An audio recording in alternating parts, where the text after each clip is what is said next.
Hey y'all, hey chicks, let's chat. So first, let me give a shout out to the young lady who recommended this topic for me. I believe her name is Lady T, and I think she has some numbers behind her name.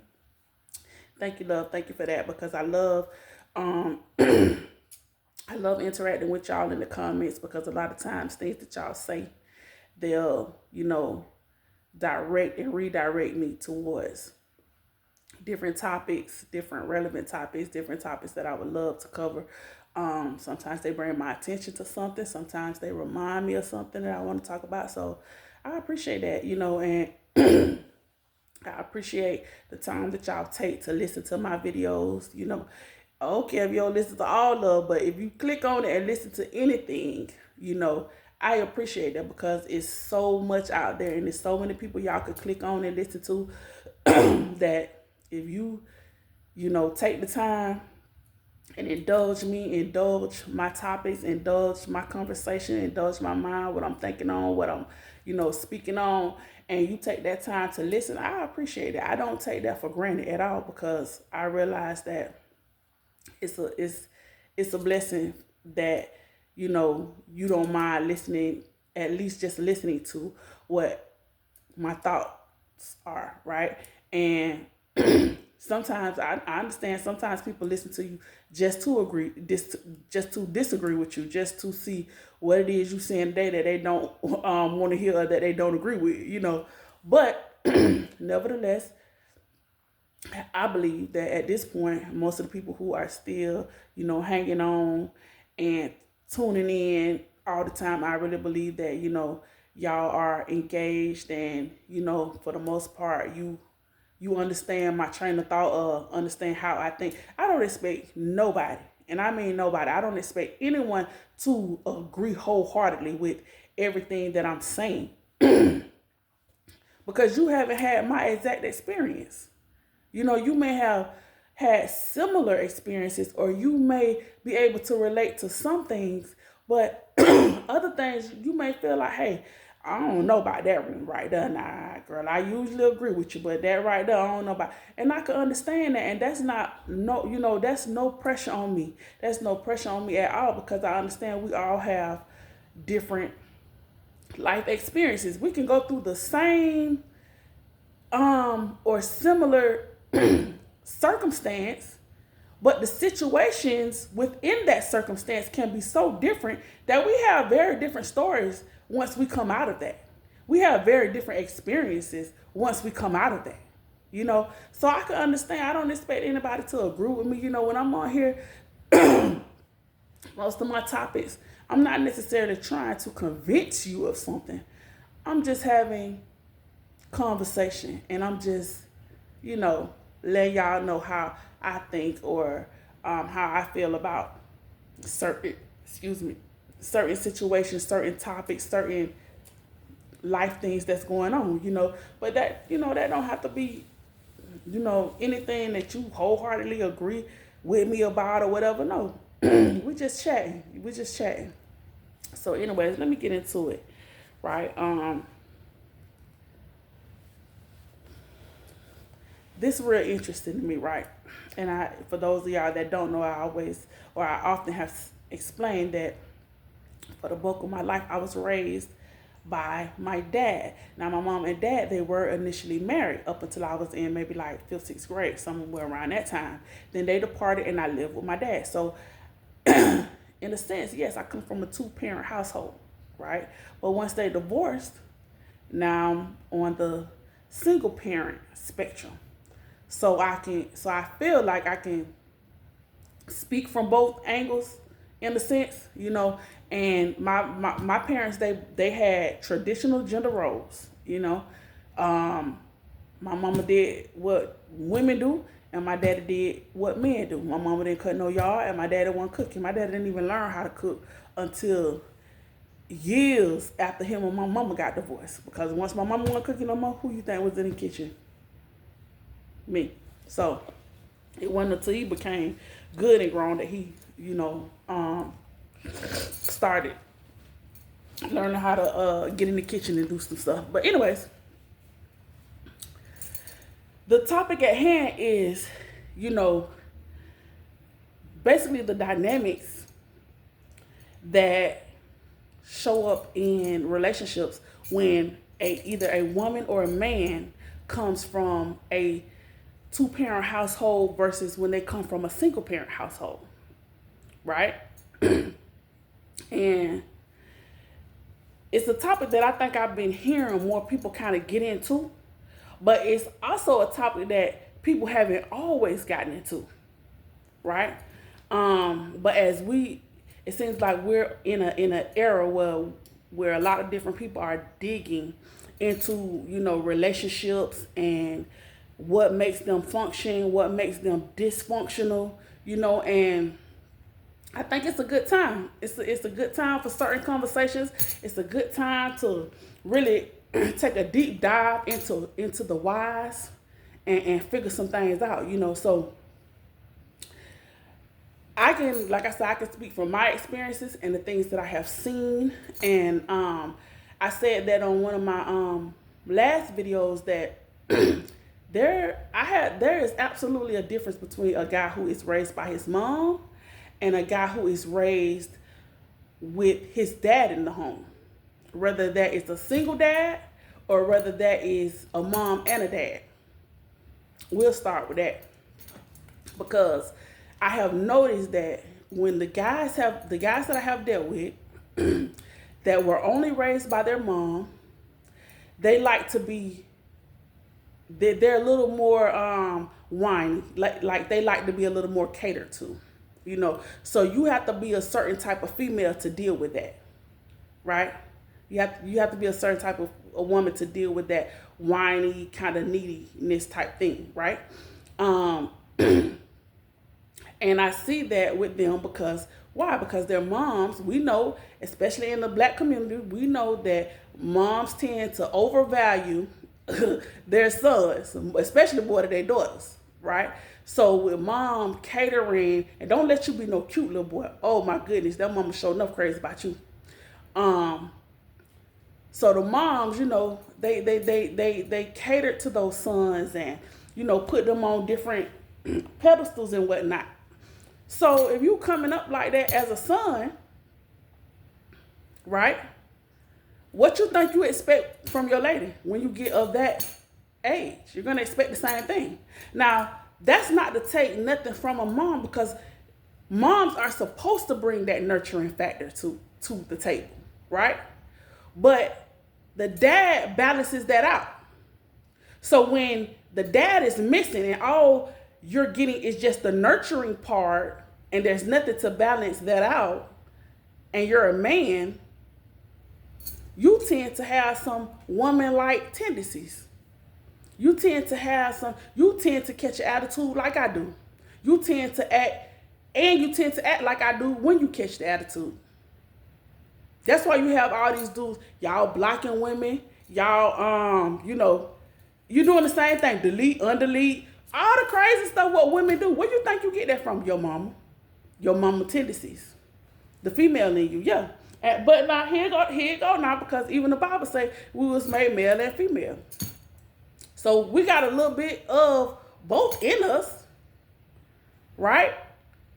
So you can understand that if you are already coming into this world with a little bit of both in you, and your mama is the main person and she's nurturing you as a male, and there's nothing to balance that out, you already know that it's you could just already know what kind of quality is going to be showing up. Now you may be a manly man, but it just take the right situations and circumstances for that mama part in you to show up. Now, when I have dealt with guys who had the mama and the daddy, they were a little more balanced. Just because I acted up or showed out, that don't mean they did it. They were a little more calm, cool, collected. Why? Because they seen daddy be like that. They seen their daddy be able to quell their mama when she was, a little emotional, or, dad could make mom pipe down a little bit if mom respected him in a way where she paid attention to him when he said, all right, baby, that's enough, So when dudes came from, or a man, a guy, when he comes from that, he's seen it, he understands it, then he knows how to repeat it as well.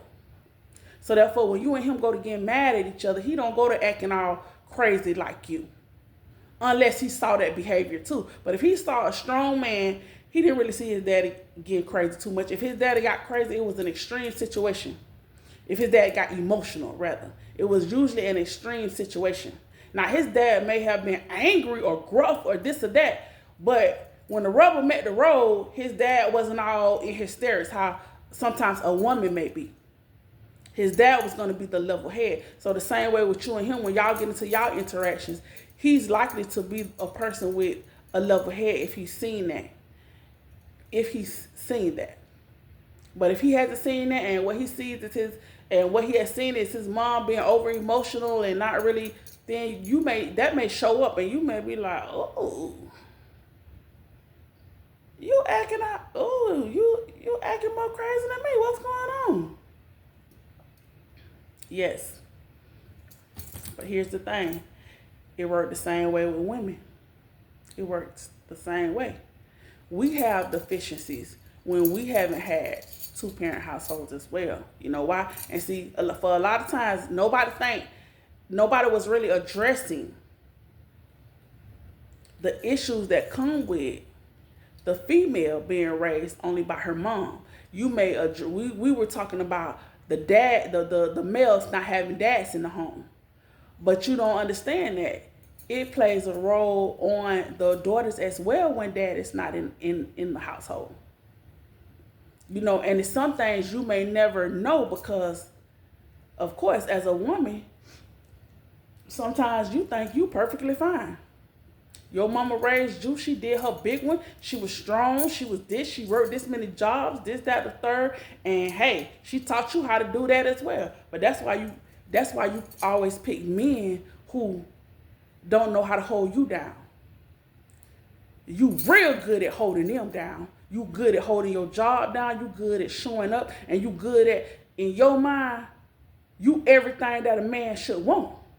And you might be, but you keep picking weaker men because you so strong and cut like that. So you as a strong woman, when you pick a weak man, that diminishes your strength. It diminishes your strength because what you building on. You know what I'm saying? Like, you strong, he weak. A positive and a negative is a what? Negative. So here you are coming with your good work ethics, cleaning up your house, raising your kids, and then you pick this weak dude over here. He praises all the things that you're doing, but he ain't bringing none to the table. So now you will never have what you could have had because you picking weak. You picked him. You know why? You didn't mind picking him because you know at the end of the day you had it. You weren't dependent on him. I don't depend on no man. No, you don't depend on no man, but you don't know how to pick one neither. Because you don't have to depend on the man. You know at the end of the day you're going to get it. You're going to make it happen. But that does not translate to how you pick men. You pick men who use you and who get over on you because you cut like you cut. They see that a mile away. A lot of times, like I say, we will start leading with our accolades. I have had to learn to close my mouth. The most stuff I get and I meet a guy who don't know me,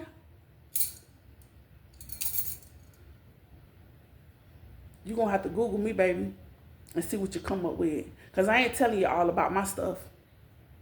I ain't telling you all about my stuff for you to think I'm your come up, because I ain't your come up, boy. Believe that, I ain't your come up.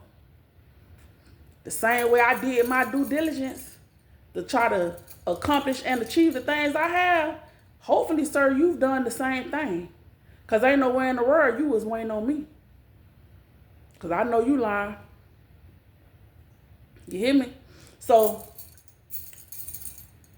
rewind back to women just being raised by women. A lot of times that does leave them with a deficit. Right? A lot of times you may be raised by a woman who is a strong woman. You know what that shows you to be? That shows you how to be strong and tough too. But then when you get in your relationship with your man, guess what? You strong and tough. He don't need you to be strong and tough if you when you get in a relationship with a strong man. He needs you to be gentle. And because you've been so strong and tough, you don't know how to do that. You don't know how to do that. You don't know how to pull it back. You don't. And you don't even notice that you don't because that's who you are. And you just say, well, I'm just straightforward. Well, I'm just going to tell it like it is. I understand. But even in being that, you got to know how to pull it back when you in the presence of a certain type of man. Or guess what? He may love everything about you. He may say you fine to death. You're beautiful. He love the way you dress. He love the way you carry yourself. But that your persona, your attitude, you more manly than him. He can't deal with it.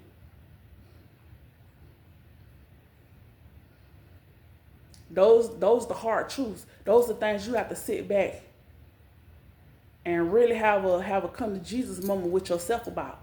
Where am I strong? Where am I weak at? I remember, and I probably done told this story before. I was in college one time. I was in Alabama, and my homegirls, I had a roommate, and she was cousins with another chick that we had actually met at school. But anyways, they had a cousin. And boy, I remember my homegirl had said, you gonna like my cousin, right? And I was just like, okay, you know.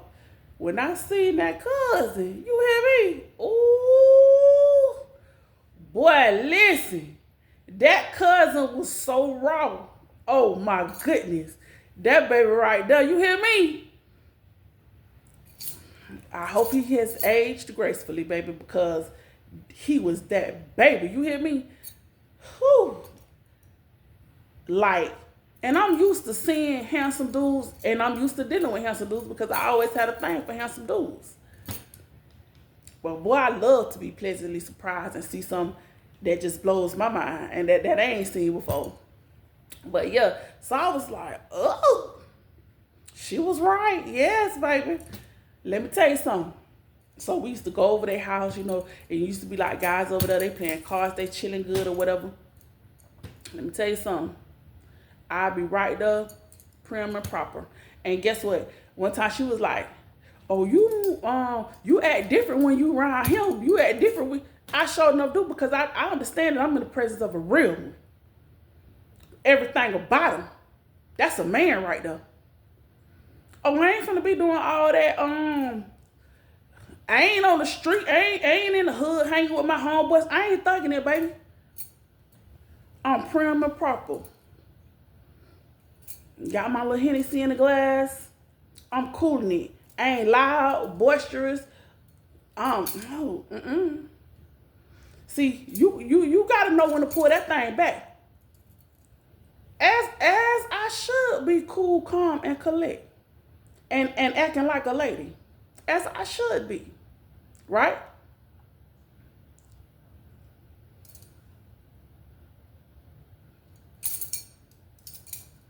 But a lot of times, like I say, a lot of times we don't know how to pull certain things back that we have learned, the learned behaviors. We don't know when to turn them on. We don't know when to turn them off. And that's going to be key in your relationships with anybody. Knowing when to turn certain things on, when to turn certain things off, when to hush, when to talk, when to, you have to learn those things. A lot of times women have been raised with their moms and parents, and their mom and them, she argued too much. And you take that same nagging, arguing behavior into your relationship. That's a problem. But it's your norm because you came up under that. Now you're doing it. It's learned behavior. Learned behavior. Now imagine you coming from an arguing mama, linking up with a man who coming from an arguing mama. How miserable y'all household have to be. He argue about everything, you argue about everything.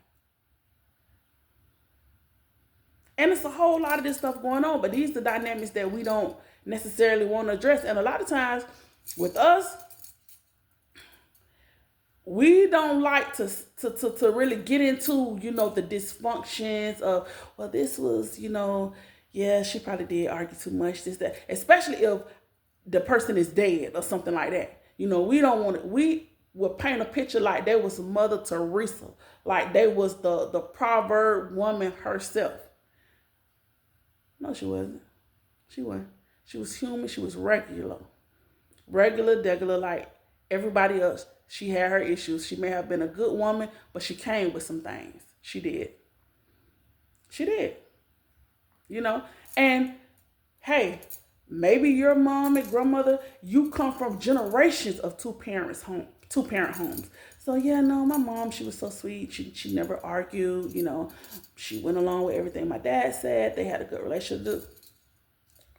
Your mama may have felt like she was too docile. She may have raised you to be extra feminist styling, because why? Because she was docile her whole life, and she probably really didn't like that. So it just depends. It just depends on the mom. And like I said, I wish our generation and the generations before us were a little more forthcoming, a little more honest, a little more not feeling like you have to paint a perfect picture of your life. And a lot of times, by the time they go to telling us the real, they're old. They're old, and, now they're telling us certain things that we needed to know this while we were younger, while we was coming up through the trenches. Why you didn't tell us this when you was in your 30s, or when I was in my 30s, or 20s, or, you know what I'm saying? Like they let us go and bump and bust our head to the white meat about things they had already experienced. Or things that they really didn't want us to have to go through, but because it may have been a badge of shame for them, they didn't mention it. Now this is let me say this, right, because the same way I gave the example about being able to cut things on and cut things off, I say this: I have not always did that. At that time, I remember doing it because she called me she called me out on it. She noticed that I was doing it. But I have not always done that in situations. And I have had guys say, you talk like a dude, or I have had dudes say certain, like, if I answer the phone a certain way to them, they don't like that. They just want me to, hello, hey babe, good morning, how was your day? They want that. Now, is that how I am naturally? No. That's not how I am naturally. And here's why I'm not like that naturally, because like I said, when I started living with my dad, 6th grade on up, okay, that's 6 years. Then I'm hanging in the neighborhood and I'm hanging around mostly guys. They were my close friends, like my brothers. They the ones I'm probably gonna go run to them first. Of course, I had my, close best friends, but I went through a phase for years where I hung with guys more than I hung with women. I would have my little friend, my friend girls that I would hang with when we gonna, go out, hang, or whatever, my homegirls I talk to every day. But when I went out the door, I didn't go to a girl house. I went across the street to my homeboy house. I went and jumped in the cars with the homeboys, rode around with them, went to the club with them, met my homegirls at the club, for years. So what kind of mannerisms and stuff like that you think I had? I had that kind of mannerism. The difference was I always looked like a girl, showed up like a girl, like, yeah, but now when you get to talking to me and I go to, yeah, my nigga, then you like, hold on, so I had to learn to tone a lot of that down. I had to learn to, step away from some of that. But just like anything, when something is in you, when it mostly comes up when you mad, that's when, a person could talk to you clear as day and you don't even know they have accent. As soon as they get mad, you hear that Caribbean come out of them. You hear that, you hear all kind of whatever their native language come out, you hear it. So that's how I tend to get. You will see that once I get mad, and then you can see like, oh yeah, she been around some dudes. Yeah, but see, my dad is a manly man. My dad is a manly man who had a 2-parent household, right? He saw the gender roles. That's what he followed. That's what he expect. That's what he expect from his daughters. That's what he expect from his wife. The gender roles. Men do this, women do that. Now, a lot of people would say, oh, that's played out, this, that, and the third. Okay, well, maybe in your house, maybe in your generation, this, that, and the third. But for me and how I was raised, it's the traditional stuff. That's why it would kill my daddy over if he even thought I was taking care of a man in any kind of way. Kill him over. You finna get rolled off. I ain't raised no girls to be that dumb. And I would not embarrass him in that way. I won't. Not in that way. Refuse to. But yeah, so when I have conversations with my dad, when I have conversations with other guys, I'm very comfortable with them. So I can easily, start moving like them. But then, okay, when I go and I'm with my guy and my man and my partner, he don't want me showing up with that rah-rah. Now, he may be cool with it just because we cool, we vibing, and we, and I tend to be like a homegirl, even when that's my guy. Now, some guys love that about me, that I'm very relatable with them. Whatever they could do with their home, what they could do with me. So some guys like that. But then other guys, no, they don't like that. So it just depends. Now, in this transparent moment right here, this is something that I had a hard time with. Because I was getting most of the dominant, the guy part, I was not getting the girl part. The girl part was naturally in me because I was naturally jazzy. I was naturally, just liking girl stuff and, guys liked me. So it was easy. The girl part just came easy, right? But when it came to my interactions with the guys, that did not come easy with the girl part. It came easy with like, I'm acting like your homeboy. I had to work on being more comfortable and, being able to be more ladylike. And, I had to work on that when it came to guys that I really liked and stuff like that, right? Because that didn't come easy. Just me, like I said, me being like your homegirl and I having good conversation, all that's super easy. But when he just, he need to be loved on, he need to be rubbed on, he need to be, talked to so sweet. And that wasn't my strong point. I'm like, hey, bro, you gonna have to, like, that's how I am, bro. Hey, listen, we're gonna have to get up, get you a job, I have to get a business, like, that's how I be. But they be needing, especially the ones who came from the mamas, they need you to put a whole lot of sugar on that thing. And that was not my strong point. They need to hear you say, oh, babe, and that wasn't my strong point. It hasn't been my strong point. Can I do it? Absolutely.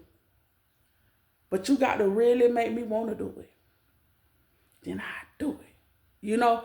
But just naturally, and then at the point where I start getting tired of you, then you just like my home, but I'm just gonna talk to you like that. Like I'm not even motivated to be all sweet and kind and this and that to you, and it's, and that's a danger because it already don't flow to me naturally. Now, when you start pissing me off and I'm mad with you and this and that, you're definitely probably not gonna get from me what you need.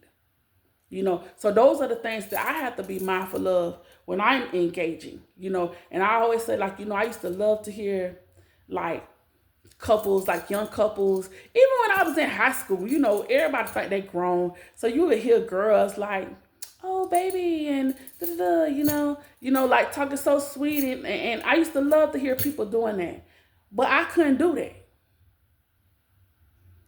it's like I felt like when I said it, it sounded weird, you know. And I used to be like, yeah, I don't, you know. So I didn't talk to my men, you know, like that. I didn't, you know. I may have wanted to, you know, so I would try to be sweet to them physically, but when I talked to you, it wasn't very like sweet and engaging, you know, how I admired other women being able to do that, you know. But like I say, hey, they came from a situation where chances are they came from situations where their mom was talking to their dad like that, or their mom was talking to her boyfriend like that. So they picked up on that. Okay, well, my mama wasn't in the house during those times. So I didn't pick up on nobody talking to my daddy sweet and kind and like that. You know, he had a girlfriend that he ended up marrying. You know, she was my first stepmom. And she was just a loving person, period. You know, so yes, she did that, but you know, that was a small period in time. I wasn't exposed to it long enough for me to catch on it and be able to duplicate it. You know what I'm saying? So I admire the women who you're able to do that and talk to your man so loving and sweet and kind. And like even now, I don't. My aunties them don't do it. So even if my mama was in the household, she didn't do it. She didn't talk to her, the man she was married to, like that. And that's what I'm saying. I did another video where I was saying that I had told her, like, hey, you need to start dealing with him and treating him better. You know? Because as you get older, you paying attention, you learning new things, you know, trying to be better, trying to get better. I noticed that. And I was like, no, that ain't it right there. You need to handle him better. Now, she should have been able to tell me that, you know? But again, she came from a strong mom, one parent household. My grandmama wasn't, you know, being sugary and sweet and all that to her girls and stuff like that. No. So they didn't learn to be like that. Now, I do have one auntie that she is a little, you know, she was like that more so. I saw her be more sweet to her guys. But then, in the same token, she'll be a terror. You know, so she might have was the sweetest talking one, but she also had the worst stuff she'll tell you too. So she kind of don't count, you know. But she was somebody that I did admire, because she would be like, "Well, you sure look good in that," and you know, she didn't mind doing stuff like that. It took me a while to learn how to do that type of stuff. I say to be comfortable in doing it, you know. So yes, all of us come to the table with some things, but overall, I feel like from my observations, I feel like the people who came to the table from two-parent households where there was a check and a balance, nobody's household was perfect. But I just feel like they had better chances of making it, and they had better chances of not only just staying together, but there being a sense of happiness, a sense of love, you know, because I have seen people be together. But when I look at them, I can't even tell that they love each other or that they're in love. And that's the problem that I have. And sometimes I feel like, you know, we as women, we could look at things from a fairy tale perspective, right? That it's always supposed to be unicorns and rainbows. Well, reality teaches us that it's not always going to be, and far from it, right? But I don't think it's too much for you to want to have happiness in your relationship, peace in your relationship, love and kindness that's shown and that's felt by both people. I don't think that that's asking too much. But the thing is, sometimes people have the will to do it, but they don't have the skill to do it. That's why a lot of times that man can love you. He loves you in his heart, but he doesn't have the skill set to show you and to show up and to act out the love that he has in his heart, right? And I say that because it's like, here it is, especially in the last situation that I've been in, like, dude, you've been with this person, that person, you've been moving around however you want to. Then when I say I'm ready to go and I'm done, you have issues with that. And yeah, maybe I said it multiple times. But every time I said it, you had an issue with it. But what do you expect if you're not giving me what it is that I need from you? You're not showing up in the way that I need. And I'm very open and honest and transparent about what it is that I need. Because I think I'm simple. I think I'm simple. So if you can't give me the basics, it's not going to work. You can't give me the basics, what I call the basics. I ain't saying that what I call the basics is basics. I'm saying my basics, right? You can't show up in that. Okay, I want to go. Yeah. I'm going to sit here and be dealing with nothing, when, so, sometimes I think we have to sit and really, when we asking what them favorite colors is, when we asking what kind of cologne you wear, when we asking, all the superficial things that we ask, it's time that we start throwing in that, so, what's your relationship like with your mom and dad? Were you raised in a 2-parent household or, Because I think that once you start asking those kind of questions, some of those questions will give you answers to some other things. How was your mom? Was she, what's her personality like? See, we like to ask questions about the mama because we trying to get close to the mama. We trying to finesse. Oh, what's your mama like? When her birthday? Da, da, da. No, you asking the wrong stuff. Is your mom, is she dominant or is she weak? How would you, She had a boyfriend? Did they work? Okay. Did she argue a lot?